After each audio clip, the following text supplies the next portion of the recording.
ரொம்ப rich and க்ரீமியா, ரொம்ப beginner friendly dessert எப்படி செய்கிறதுன்னு பார்க்கலாமா? ஸோ நான் ஷாஹி சேமியா தான் பண்ணிகிட்ருக்கேன். இது யூசுவலாக இருக்கிற சேமியா பாயாசம் மாரி இல்லாமல் ரொம்பவே டிஃப்ரெண்ட்டாக இருக்கும். ரொம்ப ரிச் அண்ட் க்ரீமியாக இருக்கும். ஸோ அதை செய்கிறதுக்கு ஒரு கடாயில் 1 1/2 டேபிள் ஸ்பூன் அளவுக்கு நெய் ஆட் பண்ணிவிட்டு 1/4 கப் அளவுக்கு ரோஸ்டட் வெர்மிசெல்லி எடுத்திருந்தேன்.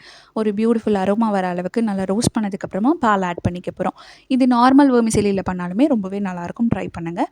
அண்ட் இப்போது 3/4 லிட்டர் அளவுக்கு ஃபுல் ஃபேட் மில்க் எடுத்திருந்தேன். அதையும் ஆட் பண்ணிவிட்டு நல்லா பால் பாயில் ஆகிற அளவுக்கு வெயிட் பண்ணலாம். ஸோ பால் நல்லா பாயில் ஆனதுக்கப்புறமா சைட்ஸ்லலாம் நல்லா இந்த மாதிரி ஸ்க்ரேப் பண்ணி விட்டுக்கோங்க. ஸோ இந்த பால்லேயே வந்து ஒரு 70 to 80% அளவுக்கு இந்த வெர்மிசெல்லி நல்லா குக் ஆகணும்.